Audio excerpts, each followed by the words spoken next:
One night, my husband, clearly intoxicated, came home and woke me by shouting at me. He called me a poor wife and slapped me hard across the face, declaring that he had won a $5 million lottery and intended to live a luxurious life without me. He then ordered me to leave the house, but he was unaware of what would happen in the next few hours.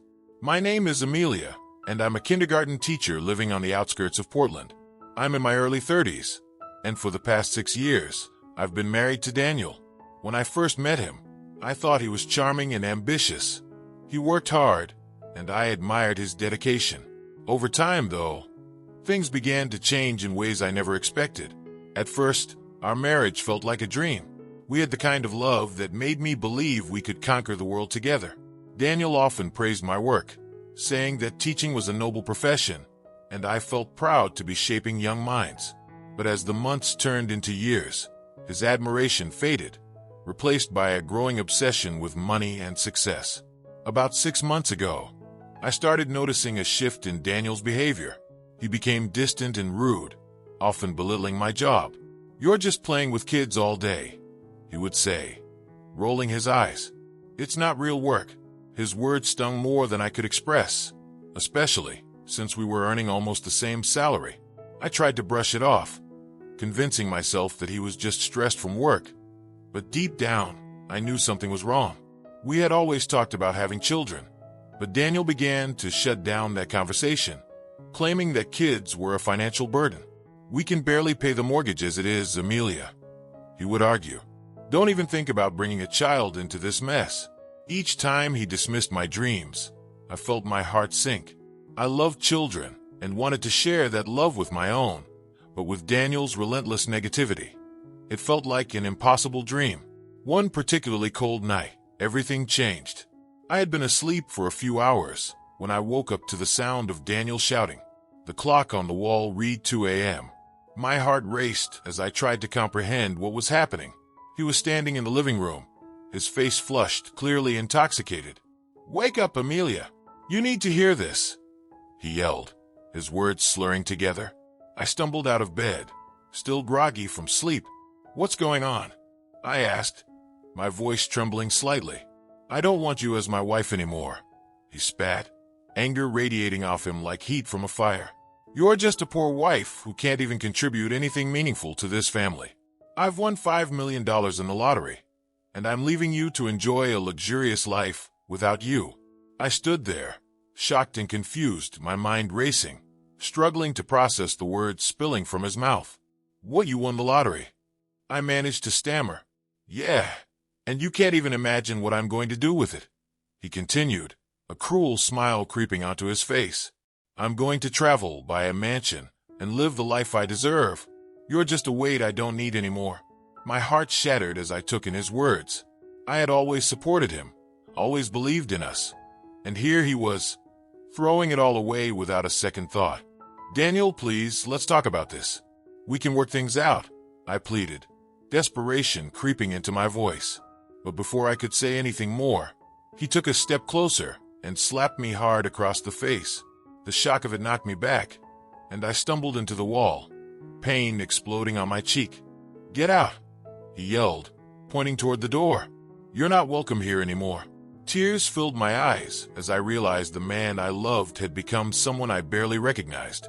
In a haze of hurt and humiliation, I packed a small bag with my essentials, feeling a mix of anger and sorrow. This wasn't how I envisioned my life turning out. As I stepped out into the cold night, the weight of Daniel's betrayal settled heavily on my shoulders. I didn't know where I was going, but I knew I couldn't stay there. I drove aimlessly, tears streaming down my face as I tried to wrap my mind around everything I had lost: my home, my husband, and the future I had dreamed of. My heart raced as I realized I needed a plan, a way to reclaim my life and turn the tables on the man who had mistreated me for so long. After a restless night in a cheap motel, I decided to reach out for help. I thought about my students, especially Sammy, a sweet 6-year-old boy in my class. His father, Mr. Wilson, was a successful lawyer. Maybe he could offer me some guidance. I swallowed my pride and called Mr. Wilson. "Hi, Mr. Wilson, it's Amelia. I hope you remember me," I said nervously. "Of course, Amelia. How can I help you?" he replied, his voice warm and inviting. I need some advice. I'm in a tough situation, and I don't know who else to turn to." "What happened?" he asked, concern evident in his tone. After sharing my story, I heard silence on the other end. "Amelia, I'm so sorry to hear this. You don't deserve to be treated that way. Let's meet and talk about how I can help you." His kindness brought me a small glimmer of hope. Maybe, just maybe, I could find a way to turn this nightmare into a new beginning. I couldn't let Daniel's actions define my future. With newfound determination, I prepared to fight back and reclaim my dignity, knowing I wouldn't be alone in this battle. The next few days were a blur of emotions. I met with Mr. Wilson, who introduced me to a skilled attorney and arranged for a private investigator to look into Daniel's activities. The pieces of my life were beginning to come together, and I could finally see a way forward. But deep down, I knew I had a long road ahead of me. I had to confront Daniel, and I wasn't sure how he would react. I felt a mix of anxiety and determination, ready to face whatever came next. The journey to reclaim my life had just begun, and I was ready to fight for my future. After my shocking confrontation with Daniel, I felt an overwhelming mix of emotions: anger, fear, and a flicker of hope. With Mr. Wilson's support, I was determined to take charge of my life.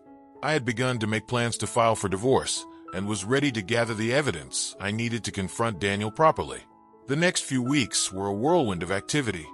I worked closely with the attorney Mr. Wilson introduced me to, a woman named Laura. She was fierce, confident, and incredibly experienced in handling situations like mine. Laura quickly helped me gather the necessary paperwork to initiate the divorce process and ensured I had all the legal protections in place.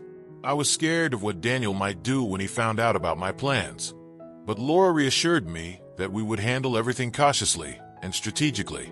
"You have every right to protect yourself, Amelia," she told me firmly during one of our meetings. "He might think he can intimidate you, but we won't let him get away with anything." In the meantime, the private investigator, a quiet yet highly skilled man named James, began looking into Daniel's recent activities. I didn't know what to expect, but I had a nagging feeling that his sudden change in behavior wasn't just about the lottery. There had to be more to the story, something that Daniel was hiding. While James was gathering information, I focused on healing myself emotionally. I attended therapy sessions to help process the trauma of Daniel's betrayal and abuse.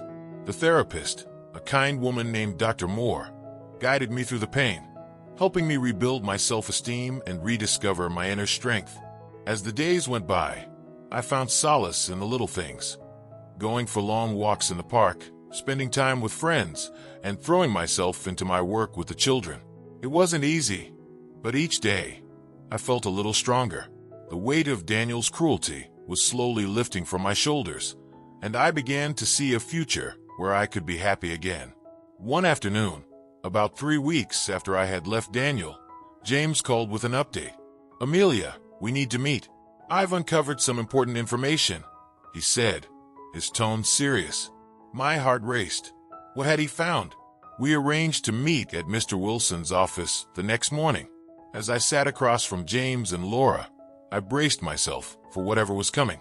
James pulled out a folder filled with documents and photos. "Daniel's been living a double life," he began, and my stomach churned. He didn't just win $5 million in the lottery. He's been involved in some illegal activities as well. It appears he's been laundering money through his business dealings. The room seemed to spin as I absorbed the information. "Wait, what?" I stammered, trying to make sense of it all. "He's been laundering money. How?" James explained how Daniel had been funneling illicit funds through a network of fake companies. It was complicated and dangerous, and it became clear that his sudden hostility and erratic behavior were a result of trying to cover up his tracks. My heart pounded in my chest as the enormity of the situation hit me. This wasn't just about a man who had betrayed his wife. This was about a man who had been living a life of lies, putting both of us in jeopardy. "This gives us leverage," Laura said, her voice steady and calm. "We can use this information to ensure you're protected, both legally and financially." I felt a mix of emotions: relief that I had the upper hand, fear of what Daniel might do next, and anger that he had dragged me into such a dangerous situation without my knowledge. I nodded, trusting that Laura and James would guide me through this mess. Over the next few days, Laura moved quickly. She filed the divorce papers, along with a restraining order to ensure Daniel couldn't come near me. With James' help, we also gathered evidence of Daniel's illegal activities and submitted it to the authorities. It was a terrifying process, but I knew it was the only way to protect myself and bring justice to the situation. Finally, the day came when I had to confront Daniel face to face. It was a court hearing for the restraining order, and my stomach twisted in knots as I walked into the courtroom. I hadn't seen him since the night he threw me out, and the thought of facing him again made my heart race. As I sat in the courtroom, waiting for the proceedings to begin, I saw Daniel enter. He looked different, angry, but also nervous. I could tell he wasn't as confident as he had been when he thought he had everything under control. His lawyer whispered something to him, and I noticed the way his eyes flickered with uncertainty. When the hearing started, Laura presented the evidence of Daniel's abuse and the ongoing divorce case. I watched as she calmly and methodically laid out the details of his violent behavior, his threats, and the shocking truth about his illegal dealings. Daniel tried to deny it all, of course, but the weight of the evidence was too strong. He grew more agitated as Laura spoke, his composure slipping with every word. I sat quietly, my heart pounding, but also feeling a sense of empowerment.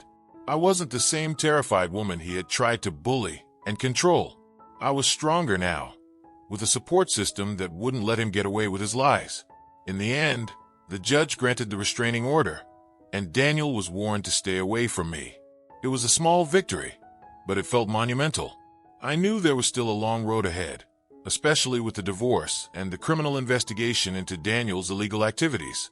But for the first time in a long time, I felt like I had control over my life again. After the hearing, I stepped outside the courtroom and took a deep breath. The air felt lighter, and for the first time in weeks, I allowed myself to smile. I was free from Daniel's manipulation, free from the toxic marriage that had drained me of my self-worth, and free to build a future on my own terms. With the legal battles continuing, I poured my energy into my work. My students became my anchor, reminding me every day that I had a purpose beyond the chaos of my personal life. Their smiles, their laughter, and their innocence were the light that guided me through the darkest days. Over time, I found myself again. I reconnected with old friends, traveled to places I had always wanted to visit, and embraced the life I had once dreamed of before Daniel's betrayal.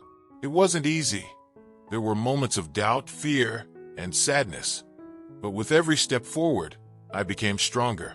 As the divorce was finalized, I realized something profound. I wasn't defined by the pain Daniel had caused. I was defined by my resilience, my courage, and my ability to rebuild after the storm. And with that realization came a sense of peace I hadn't felt in years. In the end, the money, the lies, and the betrayal didn't matter. What mattered was that I had found myself again. And I knew that no matter what came next, I was ready to face it head-on, with a strength I never knew I had. The final court date for the divorce was a surreal experience. I sat there, watching as the judge signed the papers that officially ended my marriage. It was a strange mixture of relief and sadness. I had once loved Daniel deeply. We had built a life together, shared dreams, and made promises. But all of that was now behind me, shattered by the lies, the betrayal, and the abuse. As the judge looked up and said the words that officially made me a free woman, I felt a weight lift from my shoulders. It was over. I was no longer tied to a man who had caused me so much pain. After the hearing, I walked out of the courthouse and stood on the steps for a moment, just breathing in the fresh air. I had made it through the storm. I had survived. And now, it was time to start over, to rebuild my life from the ground up. I had learned so much about myself through this ordeal, about my strength, my resilience, and my ability to endure even the darkest of days. I knew that the road ahead wouldn't always be easy, but I was ready for it. I was ready to face whatever challenges came my way with the knowledge that I could overcome them. In the weeks that followed, I focused on healing, truly healing. I continued my therapy sessions with Dr. Moore, who helped me work through the lingering pain and trauma of my past. I allowed myself to grieve the end of my marriage, to mourn the loss of the future I had once imagined with Daniel. But I didn't let that grief consume me. Instead, I used it as fuel to push forward, to build a life that was truly my own. I began to rediscover the things that made me happy: reading, painting, spending time with friends, and traveling to new places. One of the most significant moments of my healing journey came when I finally let go of the anger I had been holding on to. It wasn't easy. Anger had been my constant companion for so long, protecting me from the hurt that Daniel had caused. But as I continued to grow stronger, I realized that holding on to that anger was only hurting me. It was keeping me tied to the past, to a version of myself that I no longer wanted to be. So one evening, I sat down and wrote Daniel a letter, not to send, but just to release everything I had been carrying. I wrote about the pain he had caused, the betrayal, the fear, but I also wrote about my own journey to healing. By the time I finished, I realized something profound. I wasn't writing that letter for Daniel. I was writing it for myself, to let go of the past and embrace the future. I tore the letter into pieces, and with it, I let go of the anger and hurt that had weighed me down for so long. I felt lighter, freer, and more at peace than I had in years. It was a turning point, a moment when I knew I was ready to fully embrace the life ahead of me. With the divorce finalized and Daniel no longer a part of my life, I began to focus on my career with renewed passion. The school where I taught became my sanctuary, a place where I could channel my energy and creativity into something positive. I threw myself into new projects, developing innovative teaching methods to engage my students and help them grow. I started an after-school art program for children who needed a creative outlet, and it became one of the most rewarding experiences of my life. Watching my students express themselves through art, seeing their confidence grow, reminded me of the power of resilience and the importance of finding joy in the little things. Outside of work, I began to rebuild my personal life as well. I reconnected with friends I had lost touch with during my marriage, forming deeper, more meaningful relationships than ever before. I allowed myself to have fun again, to laugh, to explore new hobbies and interests. I took up yoga and meditation, practices that helped me stay grounded and centered. And for the first time in years, I started dating again. It was a slow process, and I was cautious, but I approached it with an open heart and a newfound sense of self-worth. One evening, about a year after my divorce was finalized, I was having dinner with a group of friends. As we laughed and talked, I realized just how far I had come. I was no longer the woman who had been broken by betrayal and abuse. I was someone stronger, someone who had faced the worst and come out the other side. And I was proud of that. I was proud of the life I had built for myself, of the person I had become. Eventually, I met someone new, a man named Alex. He was kind, patient, and understanding, the complete opposite of Daniel. We took things slow, and over time, our relationship grew into something beautiful. Alex supported me in ways I had never experienced before. He encouraged my passions, listened when I needed to talk, and most importantly, he respected me. Being with him made me realize what a healthy, loving relationship should feel like, and I was grateful for the lessons I had learned along the way. But even with Alex in my life, I knew that my happiness didn't depend on anyone else. I had found my strength, my voice, and my independence, and I was determined to hold on to that, no matter what. Looking back on everything I had been through, I realized that I wouldn't change a thing. The pain, the heartbreak, the fear, it had all shaped me into the person I was today. It had given me the resilience to face whatever life threw my way, and the wisdom to know that I could handle it. In the end, Daniel's betrayal didn't break me. It made me stronger, and for that I was thankful. I had built a new life, one filled with love, laughter, and joy.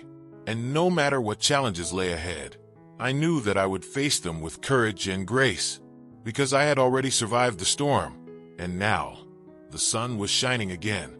Thank you so much for watching. If you enjoyed this video and want to hear more empowering stories, don't forget to hit that like button. It really helps out the channel. And if you're new here, be sure to subscribe and click the bell icon so you never miss an update. We've got more inspiring content coming your way. Thanks for your support.